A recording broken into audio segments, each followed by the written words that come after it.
এই জীবন তো অল্প দিনের জন্য, দুনিয়ার জীবন তো খুবই সামান্য সময়, আর দুনিয়ার আয়ু খুব অল্পই বাকি আছে। আমাদের প্রত্যেকের জীবনের আয়ু তো দুনিয়ার আয়ুর চেয়ে অনেক কম।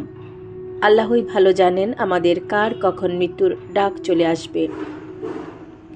আল্লাহর কসম, আমরা এটাও জানি না যে যে অবস্থায় আছি সেখান থেকে নড়াচড়া করতে পারবো কিনা।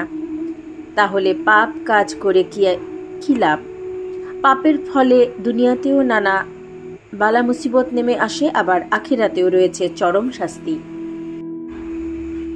সুতরাং আল্লাহর বান্দা হিসেবে আমাদের উচিত বাকি জীবনটাকে আল্লাহকে ভয় করে চলা, ফরজ কার্যাবলী যথাসময়ে পালন করা সহ আল্লাহর জিকিরে মশগুল থাকা, আল্লাহর আনুগত্য করে চলা, কারণ শেষ ভালো যার সব ভালো তার। দয়াময় আল্লাহ বান্দার শেষ আমলটা গ্রহণ করবেন। সুতরাং আমাদের প্রত্যেকের আল্লাহর দিকে ফিরে আসা উচিত। এই জীবনের ব্যাপারে আমাদের সতর্ক হওয়া আবশ্যক। নিজেদের নফসের ব্যাপারে প্রত্যেকেই সতর্ক হই। এই জীবন আমাদের জন্য আমানত স্বরূপ এবং কাল কিয়ামতের মাঠে আমাদের বদ আমলের জন্য শাস্তি দেয়া হবে। এই শাস্তির ব্যাপারে কোরআনুল কারীমের অনেক আয়াত দ্বারা আল্লাহ পাক অসংখ্যবার সতর্ক করেছেন। আল্লাহর কসম, আমাদের কেউ যদি তার জন্ম থেকে মৃত্যু পর্যন্ত মহান আল্লাহর ইবাদতের জন্য কাটিয়ে দেয়, তবু সে আল্লাহর হক আদায় করতে পারবে না।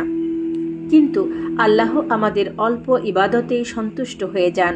আমাদের কেউ যদি আল্লাহর নাফরমানি করে দুনিয়ায় কাটাতে চায়, কবরের এক সেকেন্ডের আজাব দুনিয়ার সব নিয়ামতকে ভুলিয়ে দেবে। আল্লাহর কসম, জাহান্নামের মাঝে যদি একবার ডুবানো হয়, ওই একবারই দুনিয়ার সব নিয়ামতের কথা ভুলিয়ে দেবে।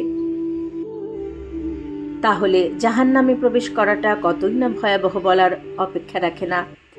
ওই ভয়াবহ শাস্তি থেকে বাঁচার জন্য রাসূল সাল্লাল্লাহু আলাইহি ওয়াসাল্লাম বলেন, তুমি দুনিয়ায় এমন ভাবে থাকো যেন তুমি একজন আগন্তুক অথবা পথচারী মুসাফির। সহিহ বুখারী। আর তুমি নিজেকে কবরবাসী মনে করো। তাই দুনিয়ায় আমাদের প্রত্যেকেই কবরবাসী মনে করা উচিত। আল্লাহর কসম, কবরবাসীরা দুনিয়ায় ফিরে যেতে চাইবে শুধু একবার আল্লাহর জিকির করার জন্য এবং 2 রাকাত সালাত আদায় করার জন্য। ওইরূপ বাক্য যাতে বলা না লাগে, তার জন্য আমরা প্রত্যেকে নিজেকে কবরবাসী ভাবতে শিখি। আর এটি রাসূল সাল্লাল্লাহু আলাইহি ওয়াসাল্লামের উপদেশ। এজন্য ইবনে উমর রাদিয়াল্লাহু আনহু বলতেন, কেউ সকালে উপনীত হলে সে যেন সন্ধ্যার অপেক্ষা না করে, আর সন্ধ্যায় উপনীত হলে সকালের অপেক্ষা না করে। আর আমরা সুস্থ থাকা অবস্থায় যেন অসুস্থতার প্রস্তুতি এবং জীবিত থাকতেই মৃত্যুর প্রস্তুতি নেই। এজন্য মৃত্যুর পূর্বেই জীবনকে কাজে লাগাই, কেননা আমরা জানি না আগামীকাল আমাদের কি নামে ডাকা হবে। তাই আমরা তো এখনো জীবিত ও সুস্থ আছি, আর আমাদের সামর্থ্য ও অলস সময়ও রয়েছে। আমরা কি পারি না আল্লাহর জিকির করতে? চাকরিজীবীরা কর্মস্থলে যাওয়ার প্রাক্কালে গাড়িতে, ট্রেনে, বাসে যে যেভাবেই যাচ্ছি, রিক্সা চালক, বাস চালক যাত্রীর অপেক্ষায় যে অলস সময় কাটায়। কৃষক, শ্রমিক, দিনমজুর তাদের কাজের সময়, এমনকি মা বোনেরা গৃহস্থলের কাজের সময় স্ব অবস্থানে বসে ওই অলস সময়ে বলতে পারি আস্তাগফিরুল্লাহ 100 বার, সুবহানাল্লাহ, আলহামদুলিল্লাহ, ওয়ালা ইলাহা ইল্লাল্লাহ, আল্লাহু আকবার। আল্লাহ সুবহানাহু তাআলার কাছে এই 4টি বাক্য অতি প্রিয়। মুসলিম।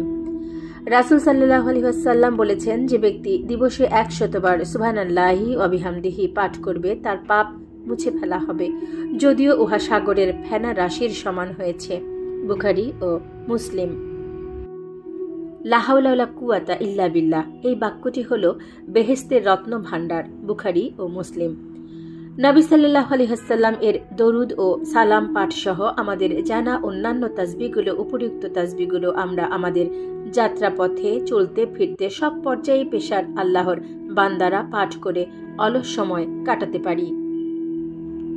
নিয়মিত 5 ওয়াক্ত সালাত যে যেখানে যে অবস্থায় থাকি না কেন সময় বের করে পবিত্র হয়ে আদায় করে নেব।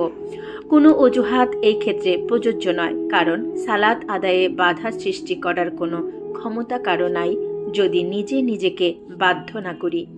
হৃদয়ের ইমানি দৃঢ়তাই আমাদের ফরজ সালাত আদায়ের জন্য যথেষ্ট। আমাদের কেউ যদি আল্লাহর আনুগত্য করতে গিয়ে খুব কষ্টেও দিনাতিপাত করে, তবে তার দুনিয়া থেকে বিদায় নেওয়ার মুহূর্তটা হবে আনন্দের মুহূর্ত, আর তখন সে আল্লাহর সাক্ষাৎ কামনা করতে থাকবে এবং আল্লাহ তাআলাও তার সঙ্গে সাক্ষাৎ করতে পছন্দ করবেন। তখন তার এই আনন্দ পৃথিবীর জীবনের সব কষ্ট দূর করে দেবে। আল্লাহর একজন আনুগত্যশীল বান্দা যখন তার মৃত্যুর সময় এসে যাবে আর ফেরেশতাগণ উপস্থিত হবে এবং মৃত্যুর ফেরেশতা তার মাথার কাছে এসে দাঁড়াবে, তখন তাকে ডেকে বলবে, হে প্রশান্ত আত্মা, যে কিনা একটি দেহের মাঝে ছিল, তুমি বের হয়ে এসো এবং শান্তি ও সুখের সুসংবাদ গ্রহণ করো। সূরা ফাজর আয়াত 28। তাই আসুন আমরা সময় থাকতে ওই আহ্বান শোনার প্রস্তুতি গ্রহণ করি। হে আল্লাহ, আমাদের হেদায়েতের পথ দেখাও। আমিন। প্রিয় শ্রোতা, এই অত্যন্ত সুন্দর চমৎকার লেখাটি লিখেছেন ইসলামী গবেষক জনাব সৈয়দ নজরুল ইসলাম। আল্লাহ আমাদের ন্যায় ও সৎ পথে থাকার তৌফিক দান করুন। আমিন।